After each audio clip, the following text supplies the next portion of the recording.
முழுமையாக ஒரு சுயம்பா ஒரு கட்டமைப்பில் வந்து ஒரு விஜய் சார் மக்கள் தலைவனாக வந்து அது ஒரு தான்.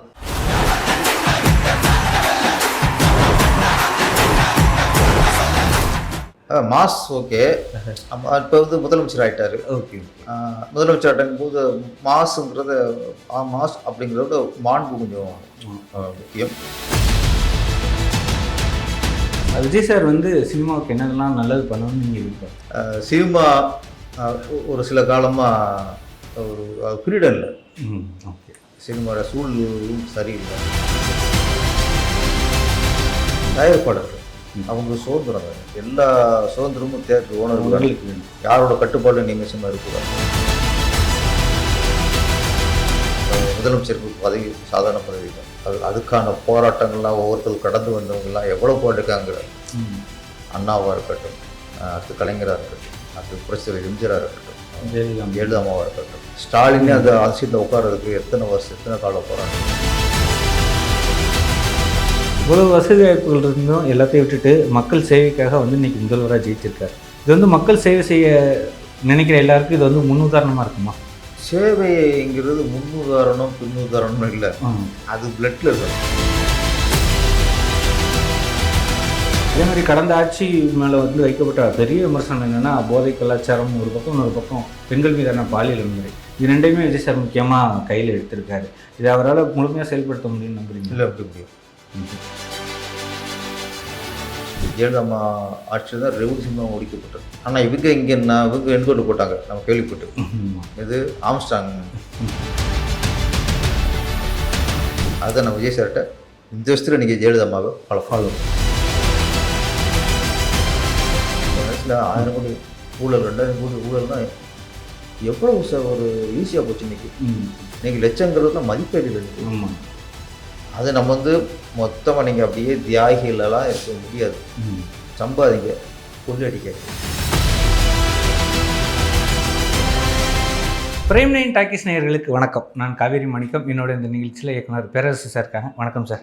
நான் நல்லா இருக்கேன் சார். நீங்கள் நல்லா இருக்கீங்களா சார்? விஜய் சார் வந்து முதல்வராக பதவி ஏற்றிருக்காங்க. உங்களுக்கு இதில் எவ்வளோ பெரிய சந்தோஷம் சார்? இதோட நம்மளுக்கான சந்தோஷம் ரொம்ப ரொம்ப சந்தோஷம். நமக்கு தெரிஞ்சவர், நம்ம டேஷன் பண்ணவர், அப்படி ஒருத்தர் இன்றைக்கி சிஎம் ஆகும்போது அதை விட பெருமை நமக்கு எதுவுமே இல்லை. சினிமாவிலேருந்து சிஎம் ஆகியிருக்காரு அப்படின்னு எல்லோரும் சினிமாக்காரங்க எல்லோரும் கொண்டாடுறாங்க. இந்த கொண்டாட்டத்தை நீங்கள் எப்படி பார்க்க? இல்லை, கண்டிப்பாக நம்ம சினிமாக்காரனா சந்தோஷம் தானே. புரட்சித்தலைவர் எம்ஜிஆர், புரட்சித்தலைவி ஜெயலலிதா, அந்த வருஷத்தில் சினிமா துறையிலேருந்து விஜய் சார் வந்துருக்காரு. எல்லாருக்குமே ஹாப்பி தான். Okay sir. ஆமாம், அது நிறைய எதிர்பார்ப்பும் இருக்குது. அது ஒன்று இருக்குது. அது போகும்போது தான் எனக்கு கேட்பாங்க, கோரிக்கைகள் நிறையா இருக்குது. ஓகே. சினிமா ஒரு சில காலமாக ஒரு ஃப்ரீடம் இல்லை. ஓகே. சினிமாவோட சூழ்நிலையும் சரியில்லை, வியாபார தன்மையும் நிறைய சரியில்லை. குடிசலாக இருக்கட்டும், எல்லாருக்குமே கொஞ்சம் சிரமத்தில் இருக்குது. இன்றைக்கி ஒரு எங்கள் துறையிலேருந்து சினிமாவை தெரிஞ்சு கரண்டில் நடிச்சுக்கிட்டு இருந்த ஒரு நடிகர் இன்றைக்கி வந்திருக்காருங்க போது நாட்டுக்கு நல்லது நடக்கும், அதே நேரத்தில் எங்கள் திரைத்துறைக்கும் நல்லது நடக்குங்கிற நம்புகிறோம். Okay sir. விஜய் சார் வந்து சினிமாவுக்கு என்னென்னலாம் நல்லது பண்ணணும்னு நீங்கள் எதிர்பார்க்க? முதல்ல தயாரிப்பாளர்கள் அவங்களுக்கு சுதந்திரம் வேணும். தேட்ரு யார் கண்ட்ரோலும் இருக்கக்கூடாது. ஆமாம், ஒரு தயாரிப்பு வந்து எந்த தேட்டரில் ரிலீஸ் பண்ணுறாங்கிறது அவங்க முடிவு பண்ணிக்கணும். ஒரு தேட்டர் ஓனர்ஸ் வந்து எந்த படத்தை நம்ம வந்து ரிலீஸ் பண்ணுறோம், எந்தெந்த படம் 3 ஷோ, எந்தெந்த படம் 3 ஷோ போடுறோம் அப்படிங்கிற எல்லா சுதந்திரமும் தேட்டர் ஓனர்களுக்கு வேணும். நான் சொல்கிறேன், வியாபாரத்திலும் மற்ற இந்த ரிலீஸிலும் எல்லாத்துலேயுமே ஒரு சுதந்திரம் வேணும். யாரோட கட்டுப்பாடு நிமிஷமாக இருக்கக்கூடாது. இப்போ ரொம்ப நிம்மதி பெருமூச்சா. ஆனால் இப்போ வெளியே நிறைய பேர் சொல்ல மாட்டாங்க. தயாரிப்பாளராக இருக்கட்டும், தேட்டர் ஓனர்களாக இருக்கட்டும், டிஸ்ட்ரிபியூட்டராக இருக்கட்டும், எல்லாருக்குமே வியாபாரத்தை எப்போவுமே ஒரு ஃப்ரீடம் இருக்குது சார். அவன் இன்னொருத்தர் வந்து யாரும் கண்ட்ரோல் பண்ணக்கூடாது. இந்த படத்தை போடாத, இந்த படத்தை போடுன்னு ஒருத்தர் சொல்லக்கூடாது. அது அவங்க தேட்டரோட ஓனர். ஆமாம், அவங்க டிசைட் பண்ணாது. நான் சில நாட்களுக்கு முன்பு நடிகர் தயாரிப்பாளர் உதயா பேட்டி எடுத்தேன். அவரும் இதே கருத்தை தான் வலியுறுத்தினார். ஸோ நேற்று வந்து விஜய் சார் வந்து முதல்வராக பதவிக்கிட்டார். அது எப்படி பயங்கர மாசாக இருந்துச்சு. நீங்கள் அந்த நிகழ்வை பார்த்தீங்களா? Mass okay. இப்போ வந்து முதலமைச்சர் ஆகிட்டார். ஓகே. முதலமைச்சர் ஆகிட்டாங்க போது மாசுங்கிறத மாஸ் அப்படிங்கிறத மாண்பு கொஞ்சம் முக்கியம். நம்முடைய ரசிகர்கள், தொண்டர்கள் வந்து கைதட்டுவாங்க. ஓகே. மாசா பேசுறது இந்த உடல் மொழி வந்து ஓகே. அவங்களுக்கு திருப்தியாக இருக்கும். பொதுவாக பொதுமக்கள் இருக்காங்களே, பொதுமக்கள் பார்வையில் ம். எப்படி இருக்கும் அதை கொஞ்சம் பார்த்துக்கலாம். பார்த்துக்கணும். முதலமைச்சருக்கு பதவி சாதாரண பதவி இல்லை. அதுக்கான போராட்டங்கள்லாம் ஒவ்வொருத்தர் கடந்து வந்தவங்கலாம் எவ்வளோ போராட்டிருக்காங்கிற. ம். அண்ணாவாக இருக்கட்டும், அடுத்து கலைஞராக இருக்கட்டும், அடுத்து புரட்சித்தலைவர் எம்ஜிஆராக இருக்கட்டும், ஜெயலலிதாம்மா இருக்கட்டும், ஸ்டாலினே அந்த சீட்டில் உட்கார்றதுக்கு எத்தனை வருஷம் எத்தனை கால போராட்டங்கள். நான் சொல்கிறேன், அந்த முதலமைச்சர் நாற்காலிங்கிறது யாரும் போராடாமலாம் வந்ததில்லை. துணை முதல்வர் பதவின்னு வந்து வந்துச்சுல ஸ்டாலின், உதயநிதி ஸ்டாலின், அது மட்டும்தான் போராட்டம் வந்ததே தவிர மற்ற எல்லாருமே ஸ்டாலின் உட்பட எல்லாம் போராடி உட்காந்த நாற்காலி. ஓகே. அதே மாதிரி விஜய் சாரும் போராட்டம் இல்லை, அவர் போராட்டத்தை வந்திருக்கிறாரு. இதுக்கப்புறம் முதலமைச்சர் ஓகே. பொதுமக்கள் பார்வையில் அவங்க கொஞ்சம் மெட்டை பார்ப்பாங்க. இல்லை, ஜெயலலிதா மேடம் பார்த்திங்கன்னா முதலமைச்சருக்கு முன்னாடி அவங்களுடைய பேச்சு, மேடை பேச்சு எல்லாமே மாறிடுச்சு. முதலமைச்சர் ஆனதுக்கப்புறம் டோட்டல் அவங்களுடைய பாடிலாம், ஆனால் அதுக்காக அதிகாரத்தில் ஆடக்கூடாது. ஓகே. இருந்தாலும் கொஞ்சம் அது கொஞ்சம் எதிர்பார்ப்பாங்க. Okay sir. இப்போ விஜய் சார்கிட்ட வந்து இல்லாத சொத்து கிடையாது. அவர் இன்றைக்கும் தமிழ் சினிமாவில் டாப் நடிகர், நிறைய சம்பளம் நடிகர். ஆனால் முதல்வராக பதவிட்டதுக்கப்புறம் தமிழக அரசோட இன்னோவா காரில் தான் அவர் பயணிச்சார். இது எப்படி நீங்கள் பார்க்குறீங்க? அது எளிமை வேணும் உங்களுக்கு. வந்து சொல்லுவாங்களா, பதவி வரும்போது பணிவும் வர வேண்டும், துணிவும் வர வேண்டும் தோழா. இல்லை, அது வந்து மக்களும் எதிர்பார்ப்பாங்க. நம்ம அந்நியமாக தெரியக்கூடாது.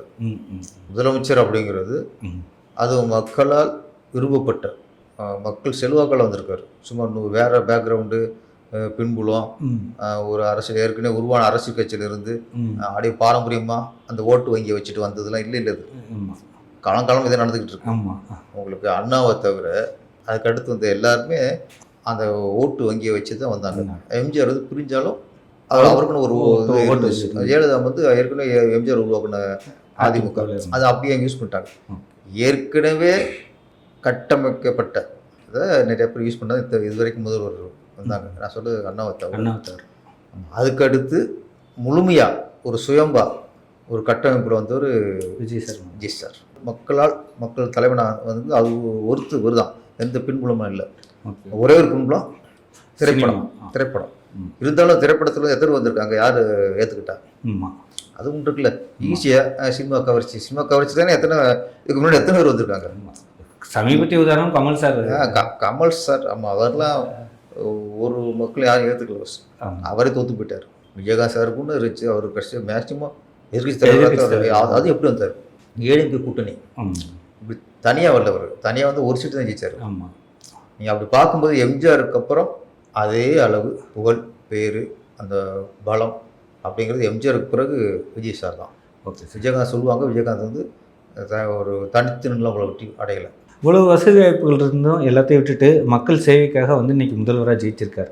இது வந்து மக்கள் சேவை செய்ய நினைக்கிற எல்லாருக்கும் இது வந்து முன்னுதாரணமாக இருக்குமா?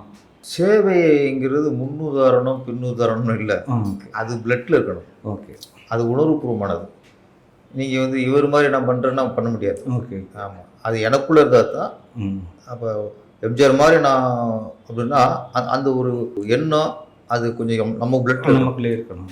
முதலமைச்சருக்கான போராட்டம் தான் ஒரு மாநாடாக இருக்கட்டும், பப்ளிக்கில் போனதாக இருக்கட்டும், அறிக்கைகளாக இருக்கட்டும், மேடை பேச்சுகளாக இருக்கட்டும், எல்லாமே அந்த முதலமைச்சர் நாட்கள் உட்காருவதற்கான ஒரு உந்துதல் தான். இதுக்கப்புறம் தான் அவன் செயல்பாடு தெரியும்.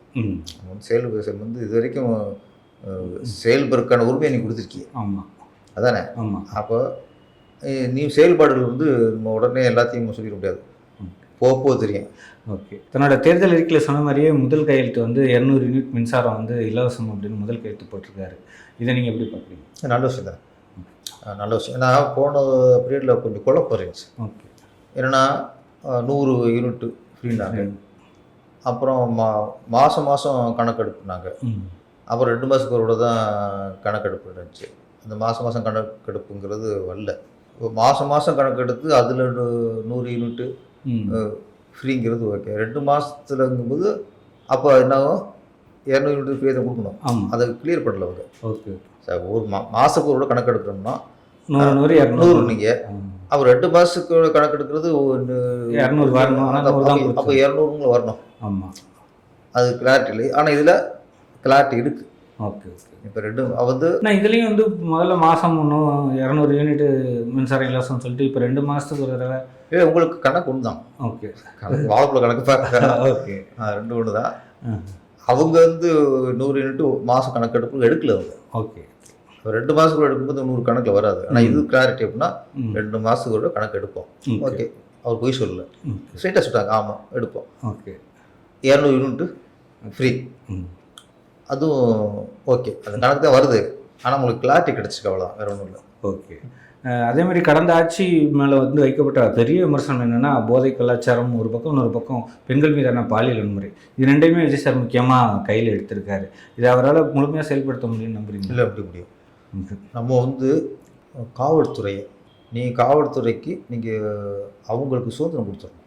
அரசியல்வாதிகள் தலையீடு அதில் இருக்கக்கூடாது.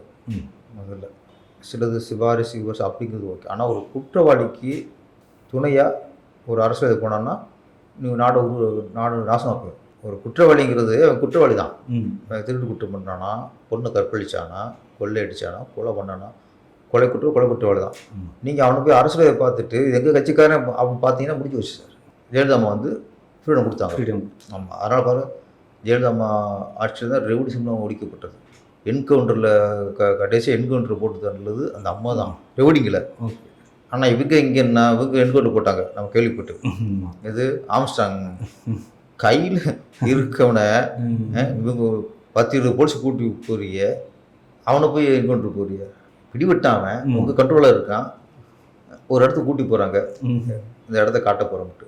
அவனை என்கவுண்டரில் போகிறதுக்கு சிட்டிக்குள்ளே எப்படி நம்புகிற மாதிரி இருக்கும், புரியுது? அப்போ என்கவுண்டரே உங்களுக்கு போலியானது இருக்கும்போது எப்படி நாடு உருப்பிடும்?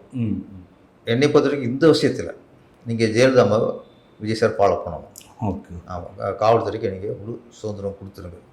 குற்றவாளிகள் எந்த கட்சிக்காரனாக இருந்தாலும் சரி, அது குற்றவாளி தான். முதல்ல குற்றம் செய்கிறவங்களுக்கு, தப்பு பண்ணுறவங்களுக்கு முதல்ல பயம் வேணும். பயம் எங்கே போகுது?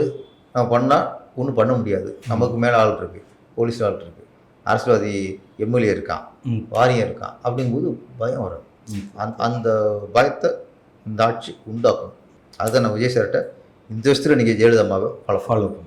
பார்த்தீங்கன்னா இத்தனை வருஷமும் இல்லாத வகையில் தமிழகத்தில் முற்றிலும் புதிய அமைச்சரவை உருவாகி இருக்குது. இந்த புதிய அமைச்சரவை என்னென்ன மாற்றங்களை ஏற்படுத்தும் அப்படின்னு நம்ம எதிர்பார்க்கலாம்? புதிய அமைச்சர்னு சொல்கிறத விட சார், நிறைய சாமானியர்கள் ஏற்கனவே பழுத்து உளுத்து போனவங்க இல்லாமல், அதுலேயே ஊறி போனவங்க இல்லாமல், ப்ளஸ்ஸு செங்கோட்டையன் சார் தவிர பாக்கி எல்லாமே. ஆமாம் சார். அப்போ இதுக்கு முன்னாடி அண்ணாவுடைய அமைச்சரவையில் தான் முதல் சாமானியர்கள் அதிகமாக இருந்தாங்க. ஓகே, பிகினிங்கில். அதுக்கப்புறம் போக போக அவங்களே காலங்காலமாகவே இருக்க ஆரம்பிச்சிட்டாங்க. ஆமாம், அறிஞர் அண்ணா அமைச்சருக்கு அப்புறம் ஒரு சாமானியர்கள், ஒரு கீழ்மட்டத்தில் உள்ளவங்க, ஒரு பாமரத்தன்மை உள்ளவங்க, ஒரு ஆட்டோக்காரரு, ஒரு டிரைவர், ஒரு பையன், அப்புறம் அவர் ரசிகர் மட்டத்தில் இருந்தவங்க, ஆட்டோ ஓட்டுநர் எல்லாம் இருக்க ஒரு அதுலேருந்து வந்துன்னா என்னை பற்றி அண்ணா காலத்துக்கு அப்புறம் விஜய் காலம் தான். Okay sir. இந்த அமைச்சரவை எவ்வளோ பெரிய மாற்றத்தை உருவாக்குங்கிறது இப்போ அவங்களுக்கு எழுச்சி இருக்கும். ஓகே, நல்லது பண்ணுங்கிற எழுச்சி இருக்கும். ஒரு நல்ல விஷயம் சொன்னார் விஜய் சார். நேற்று அமைச்சரவையில் அவர் பதவி ஏற்கும்போது, நான் தப்பு பண்ண மாட்டேன், தப்பு பண்ண விட மாட்டேன், அப்படி தப்பு பண்ணுற ஐடியா இருந்தால் அதை டெல் பண்ணியிருந்தார். அது நல்ல வார்னிங். அது என்ன ஒன்று யாராக சொல்லியிருக்காங்க சார்? சொன்னதில்லை.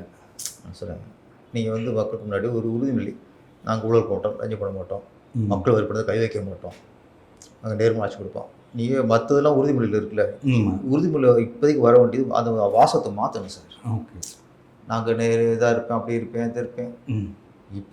இப்போ என்ன அதிகமாக இருக்குது? மக்கள் வரி பணத்தை கொள்ளடிக்க பண்ணுறோம். அந்த வரி வரணும். எந்த சூழ்நிலையும் மக்கள் வரி பணத்தையும் நாங்கள் கை வைக்க மாட்டோம், மக்கள் இப்படி கொள்ளடிக்க மாட்டோம் அப்படின்னு அது ஒரு வரி ஸ்ட்ராங்காக சொல்லணும். அப்போ இவங்க ஒரு பிரச்சாரத்தப்போ எல்லாரும் சேர்ந்து ஒரு உரிமை சொன்னாங்க விஜய் சார். இதெல்லாம் ப்ளஸ்ஸு. ஓகே, அவங்க என்ன இதில் சொன்னாங்க, நாங்கள் ஊழல் பண்ண மாட்டோம், லஞ்சம் பண்ண மாட்டோம், நேர்மையாக வச்சு கொடுப்போம் அப்படிங்கிறது பதவி ஏற்றுக்கப்புறம் சொல்கிறது வேறு. அதுக்கு முன்னாடி ஒரு உறுதிமொழியாக ஒன்று பண்ணாங்க. இதெல்லாம் மக்கள் மத்தியில் போய் சேர்ந்துருச்சு. கரெக்டாக சொல்கிறாங்களே, ஒரு நம்பகத்தன்மை. ஓகே, அவங்க இதுக்கப்புறம் கடைப்பிடிக்கிறாங்களேங்கிறது அடுத்த விஷயம். இந்த ஓட்டு வாங்குறதுக்கு இது நம்பகத்தன்மைலாம் இருந்துச்சு. ஆனால் அப்படி இருப்பாங்கன்னு நம்ம நம்ப முடியுமா சார்? ஏன்னா வந்து இப்போ விஜய் சார் வந்து சினிமாவில் நடித்து படம் தயாரித்து நிறையா சொத்து சேர்த்து வச்சுக்க ஓகே. ஆனால் ஊரில் வந்து சொந்த கை காசை போட்டு போஸ்டர் ஒட்டினவன், கொடி கட்டினவன், அவன்லாம் வந்து அரசியலுக்கு வரதே சம்பாதிக்கட்டாங்கிற ஒரு பொதுப்படையான கருத்து இருக்குது. ஸோ அப்படி இருப்பாங்க அப்படின்னு நம்ம நம்ப முடியுமா? காமராஜர் காலத்தில் உள்ள அரசியல் வேறு, நீங்கள் சொல்கிறத பற்றி தான். ஏன்னா அந்த காலத்தில் அரசியல் எம்எல்ஏ இருக்கும், மினிஸ்டர் இருக்கும், எல்லாருமே அப்படின்னா பணக்காரங்க தான், ஓகே, பண்ணையார்கள் தான். இப்போ மூப்பனார்லேருந்து எல்லோரும் பார்த்தீங்கன்னா பெரிய இருக்கும். அதில் ஒரு சாமானியன் வந்து ஒரு காமராஜர். ஆனால் மேக்சிமம் அதை இருந்தவங்களாம் அவங்க அப்போ கக்கன் இந்த மாதிரி ஆட்கள் தான் கொஞ்சம் ஏழ்மையில் இருந்தவங்க. 80% பணக்காரங்க தான். ஓகே. இன்றைக்கி உள்ட்டா தானே, ஒரு நாள் சொல்கிறேன், 80% எல்லாம் அதான். இப்போ என்னென்னா 80% சாமானியர்கள், 20% தான் கொஞ்சம் வசதியானவங்க இருப்பாங்க. நீ ஆடம்பரத்துக்கும் அதிகாரத்துக்கும் அந்த ஜபரஸ்து காட்டுக்கும் இதுக்கு ஆசைப்படுற பட்சத்தில் தான் இங்கே எல்லாம் தேவைப்படும். நான் ஒரு எம்எல்ஏ வராரு, மீட்டிங் போகிறாரு, உள்ள கட் அவுட் அது இது வச்சுட்டு நீங்கள் செலவு பண்ணணும்னா செலவுக்கு எங்கே போவாங்க, இங்கே போவாங்க. ஓகே, அவர் வராரு, வரும்போது முன்னாடி 10 கார், பின்னாடி 10 காரு. அதுக்கு ஆசைப்படும் போது என்ன ஆகும், காசு இருக்காது. ஆமாம், அது மாதிரி மீட்டிங் இப்போ விஜய் சார் இருக்கும்போது கூட்டம் கூடிரும், தேவையில்லை. அப்போ சாதாரண ஒருத்தர் ஒரு எம்எல்ஏ மீட்டிங் போகிறாரு, இன்றைக்கி ஒரு 10,000 பேர் காட்டணும் அப்படின்னு கூப்பிடும்போது ஆள் சேர்க்க வேண்டாகும், தேவைப்படும். அப்போ எங்கே உங்களுக்கு இந்த மனசு மாறுது, பணத்தை வேறு வழியாக சம்பாதிக்கிறதுக்கு எங்கே போகிறாங்கன்னா இந்த ஆடம்பரம் பகட்டு இது வரும்போது தான். இதை ஒழிச்சாலே போதும், நீங்கள் எளிமையாக மக்கள் அணுகிறதுக்கான வழியை வகுத்தாலே நீங்கள் ஆசைப்பட மாட்டீங்க. வேட்பாளர் விண்ணப்பம் கொடுக்கும்போது சொத்து மதிப்பு கொடுக்குறாங்கல்ல, இப்போ இருக்க எம்எல்ஏக்கு இப்போ என்ன சொத்து மதிப்பு, அடுத்த இந்த ஆட்சி முடியும் போது உங்களுக்கு என்ன சொத்து மதிப்பு, இது வந்து அவங்களுக்கு கண்காணிக்கணும். அப்புறம் இந்த பினாமி அது அதை நிர்வகிக்கப்பட்டால் அவங்க தண்டனை வரும் சார், தண்டனை வரும். ஒரு எம்எல்ஏ புரியுது, நான் எம்எல்ஏ இருக்கேன் சார், என் பேர் சொத்தே இல்லை, என் பேரில் கார் கூட இல்லை, பல காலமாக நான் இருந்துட்டு வெறும் 1 கோடி 2 கோடி கணக்கு இருக்குது. சின்ன பிள்ளை நம்ப மாட்டாது. ஆனால் நான் பேரில் 1000 கோடி மேலே இருக்கும். எப்படி ஒரு தேர்தல் ஆணையம் வந்து எப்படி நம்புது, என்ன ஜனநாயகம், என்ன எதுக்கு தேர்தல் ஆணையம்? அப்போ நான் சொல்ல நம்பருக்கா நீங்கள் தேர்தல் ஆணையம்? உங்களுக்கு டவுட் வந்தால் அதை நீங்கள் அடுத்து ஸ்டெப் எடுத்துடணும். நான் போய் செஞ்சு இருந்தால் நான் யார், எல்லாத்தையும் ட்ரான்ஸ்ஃபர் பண்ணணும். பிராமி பேரில் வச்சுருந்தேன்னா தூக்கி விட்டு வச்சுருவேன் சார். ஆனால் மக்கள் கேன பேரில் பொய் சொல்கிற அளவு இல்லை சொல்கிறேன். அது மாதிரி என்ன சொல்கிறேன், இதுக்கு என்ன நீங்கள் இதெல்லாம் கடந்து நம்ம வந்திருக்கோம். விஜய் சார் எல்லா எம்எல்ஏக்களையும் இப்போ என்ன சுற்றி வச்சுருக்கீங்க, அடுத்து 5 வருஷம் வரும்போது என்ன இருக்கணும், இது ஆராயணும். அதுக்காக நம்ம வந்து இப்படியே இருக்க போகிறது இல்லை. இப்போ ஒரு சாதாரண எம்எல்ஏ வாடகை வீட்டில் இருக்கா அப்படின்னு வச்சுங்க, 20,000 வாடகை வீட்டில் இருக்கப்ப அடுத்து சொந்த வீட்டில் போகணும்னு ஆசை இருக்கும். சொந்த வீடு ஓகே, ஆனால் சொந்த பங்களா வித்தியாசம் இல்லை. சொந்த பங்களா, சொந்த பண்ணை வீடு இருக்குது, பண்ணை வீடு, உங்களுக்கு தனியாக ரோடு போட்டுருது வீட்டுக்கு, நிறைய அநியாயம் நடக்கும் உங்களுக்கு. இப்போ ஒரு 10 லட்சத்துக்கு ஒரு வீடு இருக்கும்போது அடுத்து 10 கோடிக்கு எப்படி உங்களுக்கு 5 வருஷத்தில் உங்களுக்கு என்ன வருமானம் இருக்குது, எப்படி வந்துச்சு? இது கலைஞர் தானே சார் உங்களுக்கு இதாக இருக்குது. இதே கலைஞர் வந்து நாங்கள் வந்து சார் நியாயமான ஆட்சி அப்படின்னா இதே நேருவாக இருக்கட்டும், பொன்முடியாக இருக்கட்டும், பெரிய இருப்பன் ஏற்பட்டிருக்காங்க. இவங்கெல்லாம் இருக்கும்போது உங்கள்கிட்ட சேரும்போது அப்போ உங்களுக்கு அவங்கள்ட்ட என்ன சொத்து இருந்துச்சு, இப்போ நீங்களே வைக்கிறீங்களே, அதை நீங்கள் தலைவர் நீங்கள் கண்ட்ரோல் பண்ணணும்.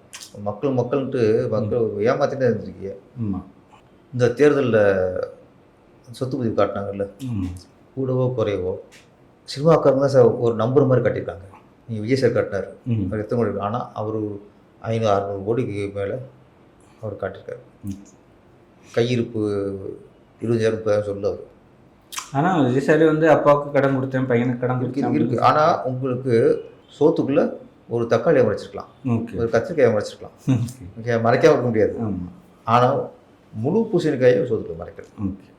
அது மாதிரி சுந்தர்சி பாருங்கள், அவர் சொத்து கணக்கு காட்டும்போது நம்புறமா தெரிஞ்சு என்ன, நம்ம வந்து என்னடா ஒரு பிச்சைக்கார ரஞ்சிக்கலாம் அவர் காட்டல. என்னை பற்றி சினிமாக்காரங்களாவது ஓரளவுக்கு பரவாயில்ல, சோத்துக்குள்ளே கத்திரிக்காய் மறைச்சா, நீங்கள் பூசணிக்காய் மறைச்சிருக்கீங்க. தேர்தல் ஆணையம் வந்து எப்படி நீங்கள் இதை நம்பிட்டு அவங்களை சைன் வாங்கி ஒப்புதல் கொடுத்தீங்க. விஜய் சார்ட்டே சொல்கிறதுன்னா அதுக்கு நான் சொல்கிறது சொல்ல வர்றது என்னென்னா, ம் வாடகை வீட்டில் இருக்கான், சொந்த வீடு வாங்கட்டும். ம் அதுக்கான ஒரு இதெல்லாம் பண்ணுவாங்க. ஓகே, 1000 கோடி 2000 கோடின்றதுலாம் எங்கிட்டு இருந்து வந்துச்சு? ம் ஈஸியாக போச்சு சார். போன வருஷத்தில் 1000 கோடி ஊழல், 2000 கோடி ஊழல்னா எவ்வளவு சார் ஒரு ஈஸியாக போச்சு இன்னைக்கு. ம் இன்னைக்கு லட்சங்கிறதுலாம் மதிப்பே இல்லை இன்னைக்கு. ஆமாம். அது நம்ம வந்து மொத்தமாக நீங்கள் அப்படியே தியாகிகளெல்லாம் இருக்க முடியாது. ம் சம்பாதிங்க, கொள்ளடிக்காதீங்க. ஏன்னா நம்ம வந்து மொத்தமாக அப்படிலாம் கண்ட்ரோல் கொண்டு வர பேச முடியாது. யதார்த்தத்தை பேசுகிறேன். அப்போ நீங்கள் எல்லாத்தையும் அப்போ கொண்டு வர முடியாது. கொள்ளடிக்காதீங்க, அதான். ஓகே. கொள்ளடிக்காதீங்க. உங்களுக்கு உழைப்புக்கான இதுக்கும் உங்களுக்கு சர்வேக்காகவும் வேறு வழி இல்லை. ஒரு 10 லட்சத்துக்கு மொத்தம் ஏதோ ஒரு ஸ்கீம் பண்ணும்போது ஓகே, ஒரு 50,000 வாங்க முடியாது. ஓகே. ஆனால் நீங்கள் ஒரு கவர்மெண்ட் விஷயத்தை ஒரு 10 லட்சம் போது அது 5 லட்சம் 15 லட்சம் வேண்டி 5 லட்சம் வாங்கக்கூடாது. எல்லாமே கிளாஸ் வாங்கக்கூடாது. ரோடு போகிறது, பாலம் கட்டுறது, இதெல்லாம் எத்தனை கோடி உள்ளது சார்? எத்தனை கோடி சார்? 100 கோடிங்கிறாங்க சார். 100 கோடிக்கு பாலம் கட்டுறானுங்க. இல்லை, நம்ம எத்தனை வீடு பார்க்குறோம். இது 100 கோடி பாலம் பார்க்கும்போது நல்லா தெரியும். இது மொத்தமே 40 கோடி தான் கட்டிடும். 60 கோடி எங்கெங்கே போச்சு தெரியாது. இது கொள்ளையில் மிக பெரிய கொள்ளை. இதுதான் தடுக்கணுங்கிறேன். இப்போ வந்து அதிமுகவில் இருந்து எம்எல்ஏ சிவி சண்முகம் தலைமையில் வந்து நிறைய இரட்டை இலக்கத்தில் வந்து எம்எல்ஏக்கள் வந்து தாவேக்கால சேருவாங்கன்னு ஒரு 2-3 நாளாக சொல்லப்படுது. இதை பற்றி உங்களோட கருத்து என்ன? அது உட்கட்சி விவகாரம். ஓகே. அவங்களுக்கு எடப்பாடி மேலே ஒரு நம்பிக்கை போயிருக்கலாம். ஓகே. ஆமாம். இருந்தாலும் அதிமுகங்கிறது பிளவுபடக்கூடாது. ஓகே.